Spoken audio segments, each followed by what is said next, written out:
is just around the corner, and if you haven't already decided on things to do before you say farewell to not so long in 2020, stay tuned to this video.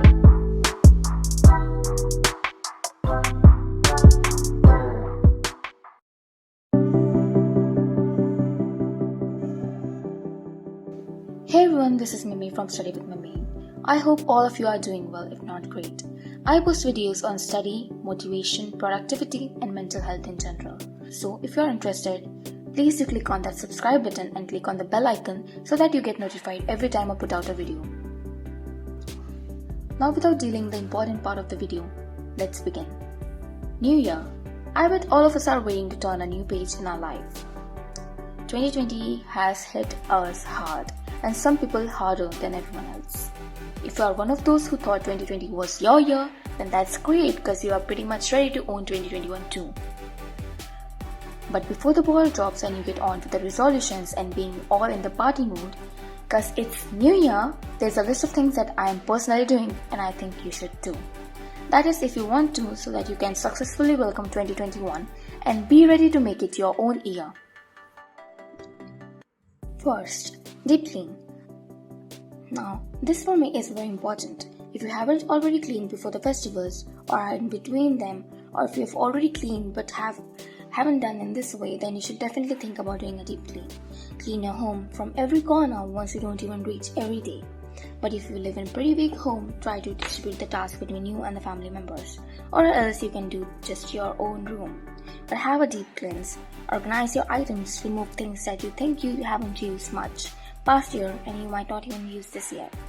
Separate out clothes that you might want to give away or that you don't use. Clean your washroom, wardrobes, desk, organize all the items. Nothing huge because we don't have that much time with us. But yeah, changing few items and adding on to the color scheme that you have in the room might make things a bit brighter. Change your bed cover, pillowcases. If you have any place that you haven't cleaned from a long time, such as behind your desk, do that if possible. Now, not all of you can move things around, so it's okay to just let those things be and do everything else that you can. This is all about being ready for the new year and welcoming it with the best possible environment that you can. Second, say thank you and say sorry. So this is not just for 2020, but we are guilty for doing this every single year. We forget to be grateful for the things and people that are around us that have supported us during our hard times. And this year has been pretty difficult for all of us. So if you believe that there are people who have helped you to cope up with the strain that this year has been and eased your troubles or stood by you when you faced them, do thank them.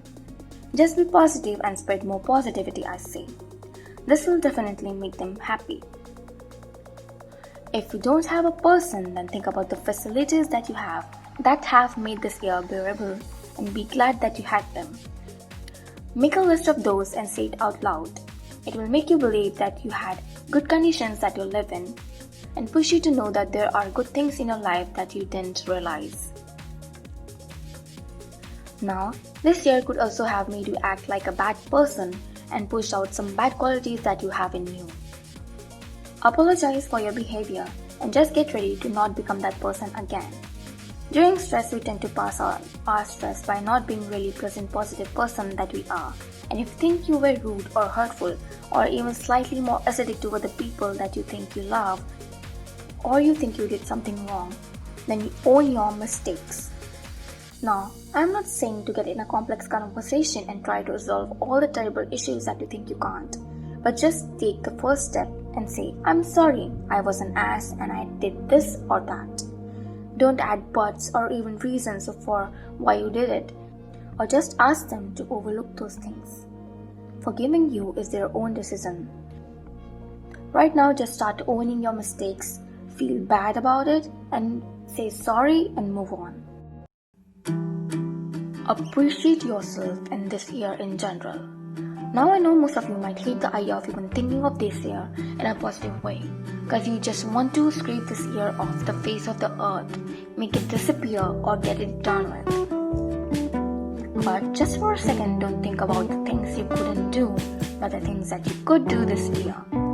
For me, personally, I could spend more time with my family and understand the limits that we have, where we have to be self-sufficient, keep on motivating each other and help each other to grow. I found new hobbies, found courage to start building towards bringing my dream to reality, and understand what lazy the ass I could be since I missed some amazing opportunities that I had this year.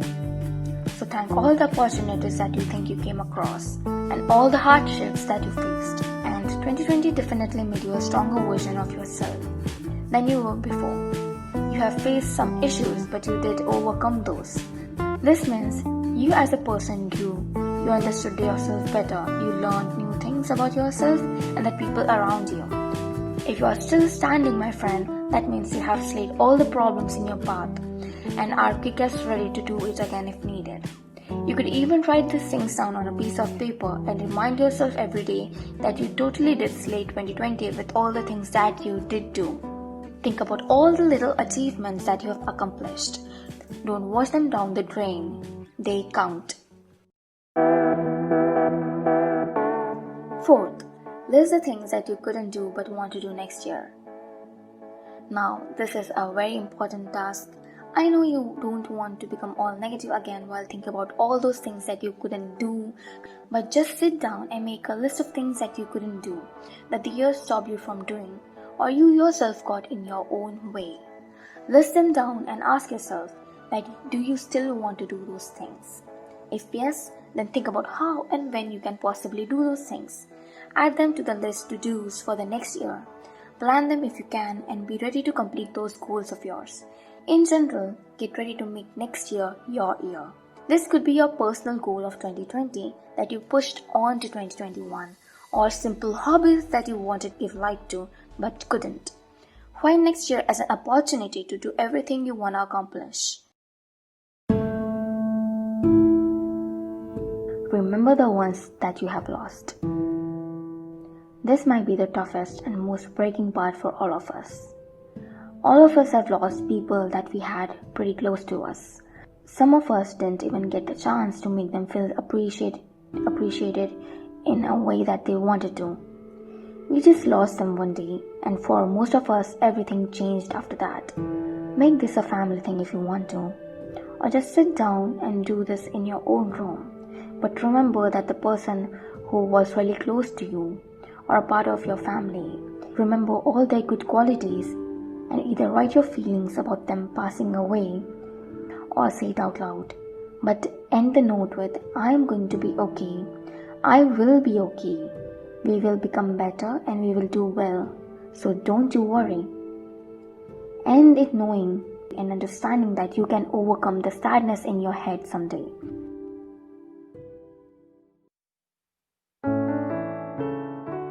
Sixth, this is my favorite and I think pretty much my most important task on the list is do a self-healing day. Make a me day. Write a date down on your calendar and just think about the things that you want to do. Do the things that you love. Relax, chill, go for a walk, watch sunrise or sunset like you have never before. Bake if you wanna, read a book or go for a jog. You could even watch a movie, have a bath and pamper yourself all you want. Away from the stress and outside world. This is to show gratitude for making it this far in the year and doing good things that you could do. And if you are doing things listed in this video, show yourself some gratitude for constantly finding ways to develop yourself.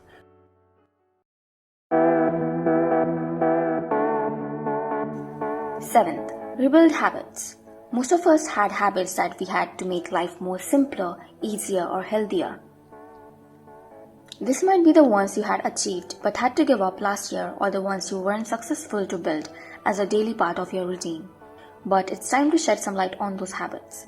Think about all the good habits that you used to do or you want to do. Make a list, put it on your desk or the place you visit frequently. Now before you think about diving in all those habits, what I want you to do is think before you do it. Make yourself habitual to follow these habits for the first part. For me, this might be waking up early at a consistent time and keeping a track of sleeping schedule, monitoring my sugar intake, meditating, eating healthy. Because I have been stuffing myself with so much junk that my body is straight out telling me that it's gonna hate me if I don't love it enough to keep it healthy and in good condition. Eighth, This is honestly the best part for me. Getting yourself to plan and visualize your future is one of the best things that you can possibly do before next year. Now, it might still be a bit difficult to plan outdoor activities or tasks that you want to do, or things you don't control in your environment, but things that you believe you can achieve without outdoor liabilities, write those down. Make a map, set some good thing for your planner, and start planning away. It's never too late to set your life on track, so do it now. I hope all of these things help you out to bring in the new year with better mind, health, and emotional state. It is very important to be healthy, not just physically but also mentally. Until next time, bye bye.